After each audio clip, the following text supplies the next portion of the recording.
huge amount of, I think, absolutely brilliant output that comes from listening. So that's the nugget.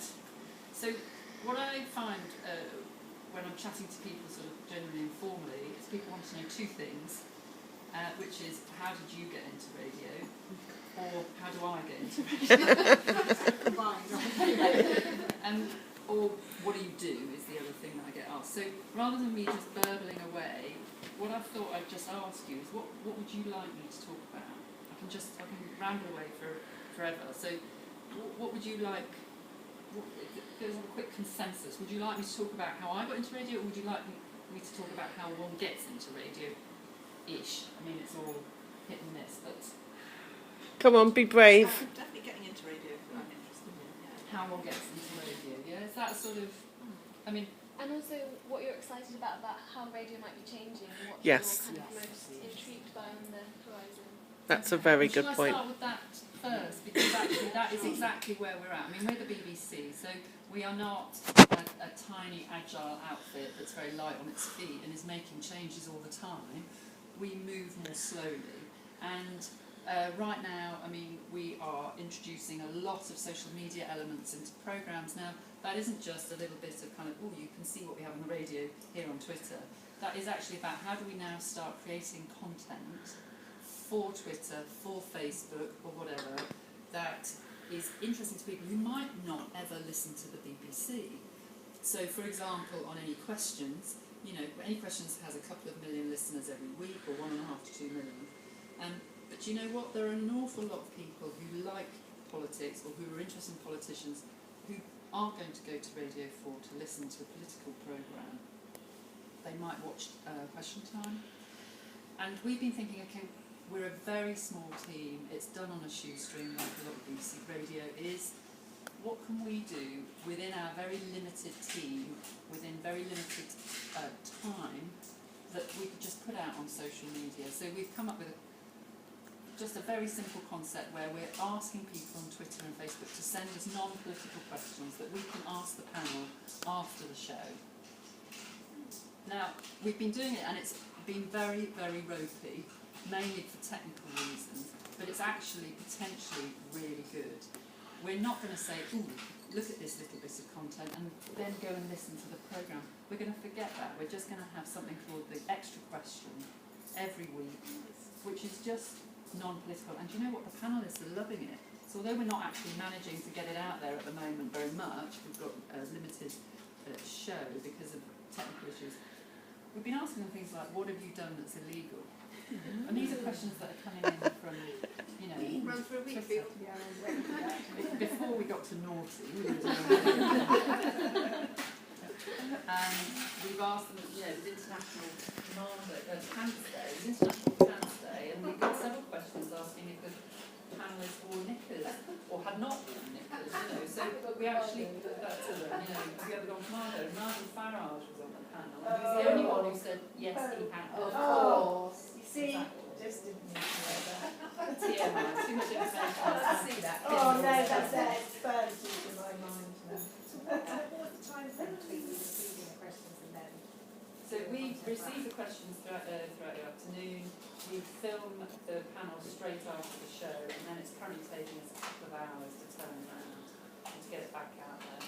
But actually, we've been having terrible problems making it look good enough. Yeah. Because we are we're not in a studio. We're in school halls. We're in. Do you have to film it? Could not be audio It still? could be audio, but we are also struggling with our audio because we are in incredibly crowded places. We cannot get our panel, all four of them, at the same time.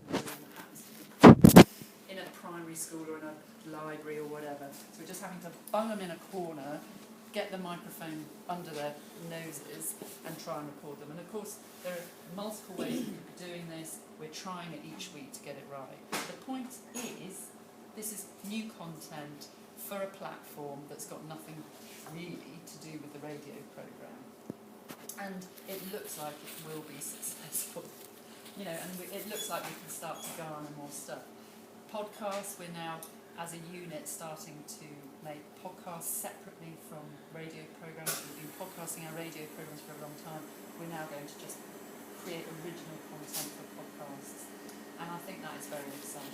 I think anybody can make radio now, and that is what I think is fantastic. You know, when I decided, you know, radio is really where I want to be, there was really only one place to go. And I mean, I did go and work for independents, and I did nearly starve, you know, because it was impossible to make money. But it was the BBC. But now I love the fact that actually, if you want to make radio, just go and make it.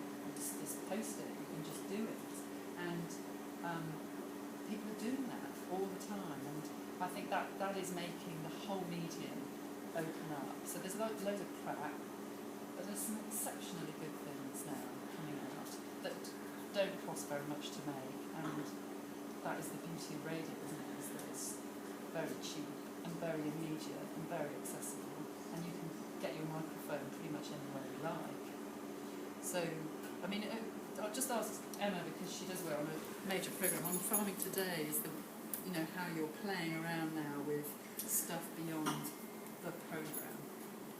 Yeah, I think for us it's been a lot about Twitter, actually, because we did a lot with that to begin with, because it was a way of picking up, you know, followers, and farmers are more involved in it than you might think, particularly at harvest time, because they're alone in their tractors day and night with no company, and it always tends to go a bit crazy during harvest time, and we're tweeting each other pictures of, you know, view from my cab tonight, like headlights and nothing else. But so we kind of picked up on that following, and we've started to put little videos onto Twitter. I think we could do a lot more with it, but it's just a question of funding and resources and people and staff and the time to do it. But of course our broadcasts are key, you know, that's what we're here for. So. But yeah, that kind of Twitter angle, kind of playing with that a bit more, and getting presenters to do things like, when you're out recording something, getting them to do this is where I am, this is what I'm going to be talking about, kind of 30 seconds piece to camera almost, and tweeting that. It's just a bit more engaging than, it's still using it as a pointer back to our broadcast content, rather than something kind of in its own right, mostly at the moment, but it's just a bit more perhaps engaging than the kind of. Can I ask how, I'm not familiar with the radio process, but how would it work in terms of kind of editorial? Presenter was recording something straight to the camera, and then audio, and then tweeting it. Does it have to go via an editor, or? I mean, we're not doing anything very controversial with it, really. So no, mostly it's done. It's generally where we do is recorded by the producer who's out with the presenter on a phone and tweeted. Okay. So it's mostly, look what I've got here. Look what all these sheep are doing. This is something unusual going on here. Find out more tomorrow. So it's generally not something where the content is going to be, even if it's a controversial subject, it's going to be much less, what's the word, controversial than what you're going to already have in the programme, to be honest. So, But things like the extra question, that has to go through. Right, there's That still has to be a chain compiled, of yeah. review. But that's because we are the BBC, we have a brand, you know, the brand has values, and those values have to be, you know, maintained regardless of where the material goes out. Yeah.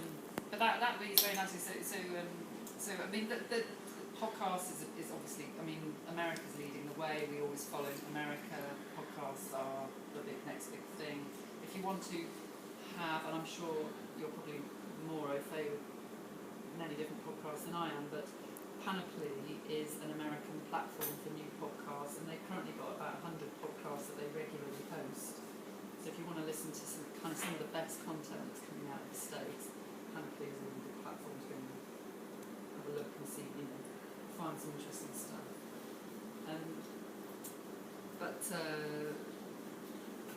What else can I say that's interesting? I mean, in terms of then how you get into radio, you know, 10 years ago, and I'm sure Emma's the same, I would have been saying to people, just, you know, be harassing your local paper, be harassing your local radio station, be harassing hospital radio, you know, your community station, because those are the places where you start to develop and hone skills, and those are the places where you can start to experiment and have fun.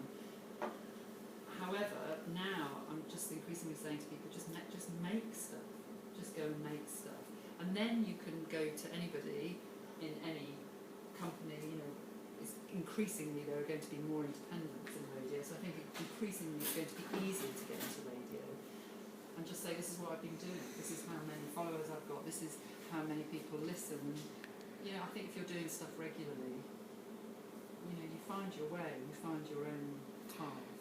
And there are plenty of examples. Adam Buxton. You know Adam Buxton. Love. Love. Love Adam Buxton. But he was a children's television presenter. He's now one of the key podcasters in this country with a growing podcast following, and he just does great stuff. And it was very rough to start with, and now it's becoming quite polished, and he's more and more in demand. So, I mean, obviously he had a profile to start with, but his current profile is very different from what it was, and that's because he's moved into a completely new medium, and he's made it his own. So He's often been about audio though, Adam Buxton, his whole career. Yeah, He's kind of he's always, played all around, roads hasn't he? lead to Yeah. audio. But Richard Herring's podcast is amazing, and what's interesting about Richard, Yeah, who was, do you remember Lee and Helen? yeah. So Richard, he's the presenter of that partnership. He had to leave the BBC to make his own material, basically to perform his own material, because the compliance procedure was so draconian for him Yeah. that it was just like, I have to now Yeah. not make for the BBC anymore, I have to do podcasting. Yeah. But following the American model of sponsorship, that's how he's managed to do it. So He also started a whole tour of that podcast. Didn't he? Yeah, I mean, right. he's a one-man The machine. actual tour, yeah, Isn't it's he? amazing. So, Well, it just comes to show that there are other avenues to explore, and that you don't have to go the traditional ways, which is where it takes us back to how the industry's changing hugely, which is what I've found in the last 25 years, having had 10 years off, and then coming back, having had an amazing radio career, and then coming back now a year ago, 2 years ago, to see the change is phenomenal. Yeah. It really is. And I'm looking, so I get a lot of CVs, and I look all the time for what people are doing. I'm not looking anymore for, A-levels, university. I'm just looking to see what do people do in their spare time. And, I think most people appreciate that people don't have to live, you've got to earn money. If you're doing stuff at the weekends, or if you're doing stuff in the evenings, or you've got whatever it is, I think it just shows, it's just about enthusiasm, isn't it? And wanting to do stuff. And that ranges, somebody like Julia, you've got your own company and making radio, or just sitting alone with a microphone and posting your content. So, we see that all the time on YouTube, don't we? My daughter's currently totally into this person who's got like 500 million followers, I don't know, and all she does is sit in her bedroom. Zoella. Not Zoella, actually. Oh, isn't it? Whose But name there's is loads Carmen. of them, aren't there? My Loads of son's them. obsessed as well. I kind of look at it and think, but anyway, she's doing it, and she says like, guys, I'm so sorry I haven't posted for a few weeks, and I think, oh, devastating. She's doing it regularly, and she's only like 17, so I just think I watched a YouTube video recently of Zoella and in her new house, the new London house. Flipping heck. she's making so much Yeah. money. There's money to be made there. I'm in the wrong industry. I tell you, she do YouTube videos. But the thing is, you could YouTube your stuff as well, though, couldn't you? Yeah, There's no reason, yeah. which is what we've started doing recently. Visualisation Yeah, of radios. yeah, So, absolutely. that didn't work for him. No, not like it didn't work the visualisation of radio, that kind of died a bit, didn't it? Yeah. Very boring, doesn't it? Yeah. Just looking at you, tap, tap, tap, tap, tap. There's webcams in studios. I mean, how boring watching the presenter just It was exciting at the presenter's time. head. Yeah. I remember it was exciting. Yeah. So things are changing. Don't just do it. So when you're looking for stuff, are you looking for people to come and work, or are you looking for specific content? Are you looking to commission shows or to commission one-offs? What, me personally? Well, so you and the BBC. Oh, the BBC. So, in radio, there is still a limited access to creating new shows. Radio 4 is traditional, and it's hard to sort of write in and say, I've got this fantastic idea for this brand new show, what about it? It will take a very long time to get anywhere. But I think what people are looking for across programmes is people who can make good content, or if you can't, people who have really interesting thoughts, ideas, people that you think could make a good programme. So I'm always willing to hear from people who say what I really can't manage, because it becomes very tedious, is people who keep writing, saying, I've got this amazing idea, but they actually have no idea what it is they're suggesting the idea for. So, got a great idea for costing the earth about teddy bears. No, that's not going to work. So you have to know the programme that, or the content that you want to have the ideas for. So, Know your audience. know your audience, know the programme, know what it is you're doing. And I think some people just start to get very excited. All right, here's my ideas, and actually there's no, that's not going to go anywhere. Because What if somebody does have a good idea? if somebody has What's a good idea, where do you go from there? well, first of all, find out who the producer is of the programme you've had the idea for. Make sure you know it is appropriate for the programme. And then by all means, hear what the producer's name is and contact them and say, I've got a really good idea. May I, could I possibly, buy you a coffee? Or here's the idea in a very short paragraph, because clearly people are busy. Just very short paragraph. This is the idea. Do you like it? I personally think within the next year or two there will be more independent companies, and obviously independent companies, they're like ideas. They just eat ideas. You've just got, so if you are somebody who can come up with good ideas for people or content, then I think the world is about to open up. And it has been very closed, but it's about to open up. In terms of speech, I'm talking about speech radio, I'm not talking about music radio, which is its own beast. Its own beast. Yeah, well, we'll talk a bit more about the opposites and commercial radio, music radio, when we speak to Paulina later as well. So I know a lot of people I've spoken to here would then, just to carry on the process from having a good idea, and then if it was acceptable, and you were interested in it, what would then happen? So if I was interested in it, I would, so this is what I would do, and obviously everybody's different. I would say, pop by and have a coffee, and then I'd be interested to hear, okay, what will you do? How will you get this idea? How will you make it? Can you make it? Have you got the skills? If it's only 5 minutes, well, can you go off and make me 5 minutes? If it's for a half-hour programme, I need to know you can make a half-hour programme, otherwise I'm afraid it's not going to go anywhere. And making a half-hour programme is tough. So, there are, or I would say, look, why don't you try and shadow a programme, or, come along to something. Or, I'm afraid if I'm very busy, I probably won't do very much. But I personally try very, very hard to engage with people who've got good ideas, because we need to have ideas from every kind of place and person and angle that's possible. Yeah, one of the content-hungry programmes, isn't it? Yeah, one of the things I've learned about Radio 4, just from going to commissioning meetings and stuff, is if you've read something, an article in the Guardian or something like that, it might be a great story, but you can guarantee Radio 4 won't be really interested in it. They want to get before the article. You want to be first with stuff, with people's stories as well. So if a story comes up, and it might be slightly different with anniversary, say, but if a story comes up that has been in the papers a lot already, it's too late. It's absolutely late. You want to be first, don't you? You want to, to hear that story first. I'll give you an example. I was going out with the commissioning editor for Radio 4 to discuss, I can't remember what, programme X, and on the way to have the coffee, I said to him, listen, I was talking to a woman the other night who has face blindness, and it was her 50th birthday, and she offended all her close friends because she insisted that they wore name badges. And I said, don't you think that's weird? Because they're her closest friends, surely they'd be the ones who'd be totally okay with wearing name badges. And I said, don't you think that would be a really good programme? And he said, yeah, that would be amazing. I'll take it. And I mean, I was like, oh, okay. Easiest pitch ever. Yeah. Easiest pitch ever. But do you know what? That was a conversation about something really interesting. There was a condition out there, and he could immediately see that there was a really good story in it. And he said, the second question he said was, has the party happened? And I was like, well, yeah. But I'm sure we can go on a kind of trail with her. And he commissioned the programme. The programme was made by a very good producer in the department. She got it onto the One Show.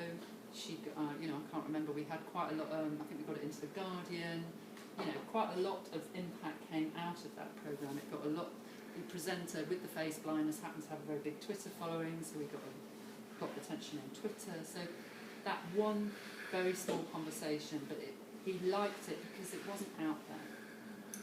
And if somebody had come to me with that idea, I'd have thought, yeah, that's great, because it's come from a contact, it's come from a chat, and it's different. And it's different because one of the key things is you want to hear from different voices. Is that right? You want to hear. Well, I met Miranda. Miranda came to me a couple of times with some ideas, and then actually we had a chat in the lift or outside the lift about single parenthood. I had a rant. She had a rant about I love an interview series called One to One, and I thought actually I would really like to have some single parents on One to One talking about the experience of being a single parent from different angles. And I said to Miranda, would you like to present that, 3 parts? She said, well, I'll think about it. And, Go on then. Yeah. and it helped, I think, to find the interviewees, and actually that was a really good series for us of 3 programmes, because it gave, Miranda was a voice that's not known to Radio 4, and the 3 people that we found were, very different people. So that, that worked, and that was, again, as a result of a kind of random conversation where I was beginning to pick up something from Miranda that I hadn't heard from maybe, 4 other single parents that I'd recently talked to. So, you're just always looking just to hear something that has a little bit of an edge or a bit of a difference or a bit of a, that. And Poppy, you've been doing, story development, haven't you, for telly? Yeah, The same. it's exactly the same. You're just looking for that thing that does pique your interest that you haven't read or heard before, or particularly if it kind of goes again.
So when anything happens dramatically, politically, boom, on goes Radio 4 for me, always. Yeah.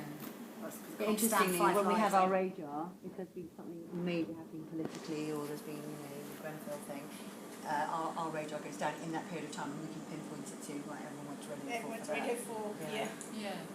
Trusted brand, Yeah. trusted for Yeah. news. Kirsten, do you know Paulina? Have you 2 met before? Paulina, because Kirsten's got to shoot off, so I just thought Paulina does the breakfast show on Heart, so she's speaking after you. Completely opposite to you. My Oh, do you? kids Oh, that's brilliant. My kids love it, brilliant. Yeah, I know. No, yeah. It is completely different because I've worked in both, so it's a very different ball game. It is very different, yeah. But Yeah. fantastic, opportunities. Yeah, it was interesting what you said about social media. I can talk a little bit about that too, because that's just kind of really sort of the way forward with it now. Like, everybody's a broadcaster if you want to be. Well, I know Kirsten doesn't have loads of time because she's jet setting off to Northern Ireland. So, does anybody have anything they would like to ask before she does have to go? Because I know you don't have long. Yeah. I met you a while ago. Yeah, hello. Hello.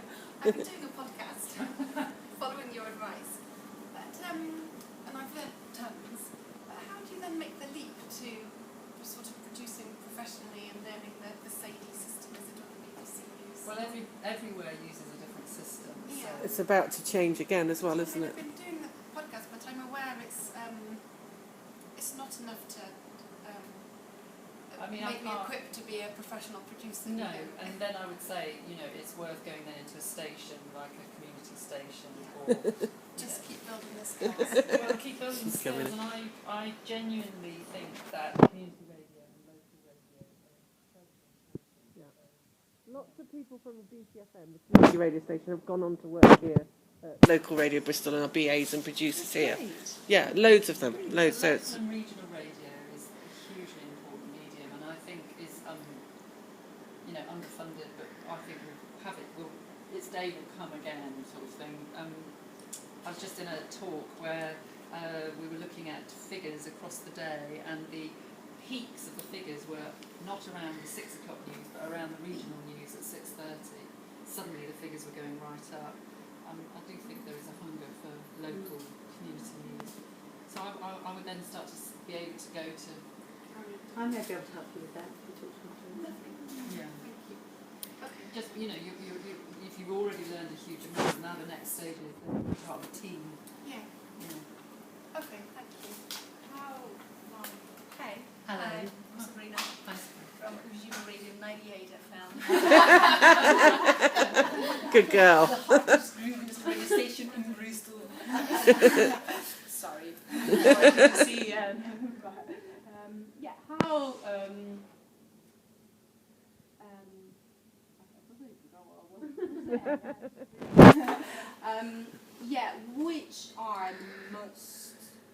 which are the obstacles that a person that comes from a local radio and an independent podcast or I don't know, any kind of a social network environment, which are the main obstacles for enter in a place like BBC, and which are the main problems into BBC for let BBC evolve rapidly, then it's for evolve rapidly. Do you mean what are the biggest hurdles in terms of getting into the BBC, or do you mean... I don't have idea what means that word because It's like same as obstacle, hurdle. Yeah. Okay. Yeah.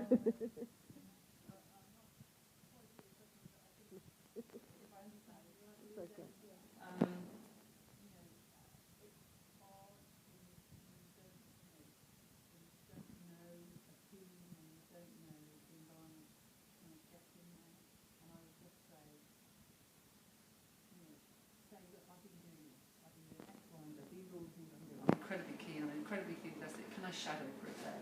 Or can I shadow for an hour? Or can I just come in and watch how people do things? And I think generally, whether you're a commercial station or a BBC local radio station or a network station, people are quite amenable to sort of saying, all right, come along for half an hour and watch this in the studio. And then you just start to know people, don't you? And you start to be able to sort of say, can I get in touch with you in a month's time? From the can I to the real Getting paid. no, not get paid. Money for making radio. From the can I to the actual happening thing. Yeah. How long can be? That can be like how long's a piece of string, isn't it? 5 years. I mean, Yeah. it's genuinely, I think it's luck, I think it's persistence, Took me I think years. it's charm. It took me a long time.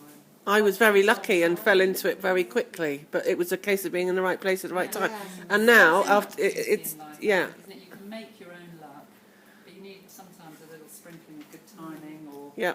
happenstance at the same time. Right place, right time. Serendipity. Yep. Well,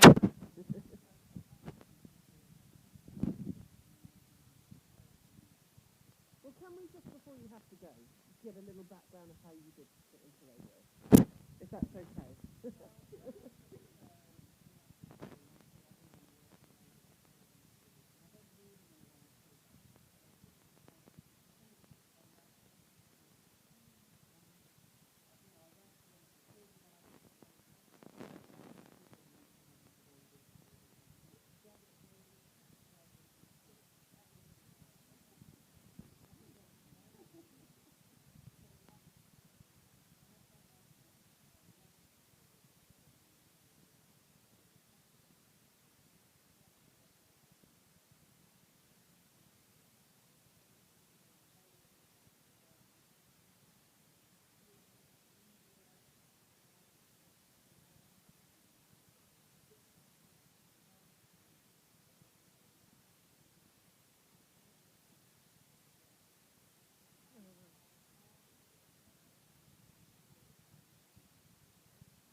3 George Eliot books in a weekend.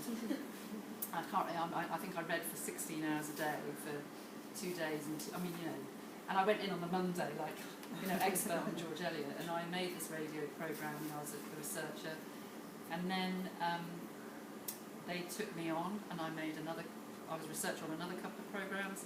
Then I started thinking, well, I haven't got very much money, and I worked for Testbed. Were you at Testbed? So I went to Testbed, and I went to Ladbrokes, and I went to something else was just starting out then, and I went to something else, and I just said, look, I've got loads of ideas. I had absolutely no ideas at the time, but I just, thought if they want me, I'll come up with ideas. And then so I worked for Independence for about a year, and I really, really had no money, and I realised actually I actually couldn't survive. So then I went and worked in television for a couple of years, and suddenly earned money. And the whole time I was working in the independent television sector, I thought I just want to get back to radio. And I just started ringing BBC Radio and started applying. I had no idea how to fill out these application forms, but I just started applying. I don't know how many application forms I did a lot. Never got a single interview. And then I did a little bit of work for BBC Television. And then out of the blue, and this is where I think there is a bit of serendipity, out of the blue one day I got a call from the director on the television thing who said, actually, I make radio, I'm not really a television director, I normally make radio, and someone's going on maternity leave and we're absolutely desperate. Do you know anything about law? I said, yeah, I know something about law. I'm not suggesting you lie or anything, but again, I got a book, how to know law, and I read that. I went in for an interview thinking this is, going to be a joke. And they just said to me, can you start next Monday? I was like, yeah. And I started the following Monday, and after 3 days, the presenter said to me, can I just ask you a question?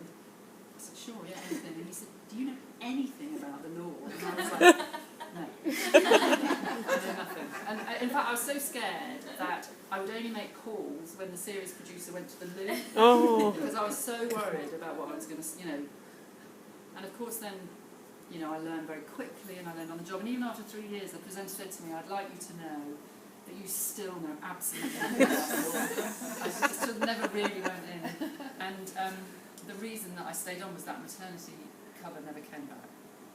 And then I had an interview, and I was able then to stay on. And, I loved I loved Law in Action. That was Law in Action. I loved it. I think, I love public service radio, so I loved that, and then I worked on quite a lot of current affairs programmes. And then I came here about the same time as you, no? 6 years ago, 5 years ago? Yeah. And so I just applied for a job here, and got it. So that was mine. And that was all 2 years ago. So, but it took a long time. Yeah, it is all about hard work, though, isn't it? At the end of the day, you've got to really be prepared to work hard and pace the streets like you did. What's the hierarchy of radio? I asked this question, but so producer or It's quite flat, actually. There's a production coordinator, who often does research. Then there's an assistant producer who often produces, or then there's a producer and an editor, and the producer and the editor are often very collaborative. And I think that radio is, particularly in Bristol, we're not particularly hierarchical. So the teams are small.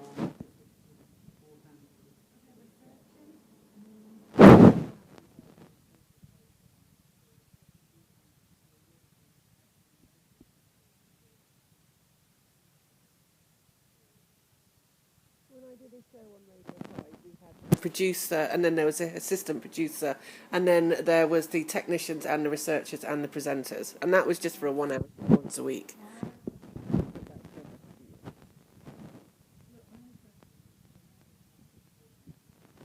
Coordinator and a producer.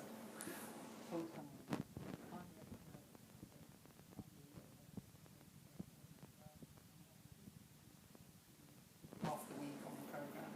And that's it. So how come you? Even less. Sorry. No, I was just wondering why your work takes you to London, to Northern Ireland, to So Any Questions is a travelling programme. Every week it goes Of to course. different Oh, so places. you're right. So, and I'll go with the programme Yeah. sometimes. Yeah, no, it's a great programme. Yeah. And obviously I go to London because that's where Yeah. the hub of radio is. So if I need to meet people, it's still better than the phone. Face-to-face meetings is still better. Well, I know it's nearly 8 o'clock. So, Kirsten, unless there's any desperate one last questions, I think we should let you get on and go to Northern Ireland. Kirsten, thank you very much.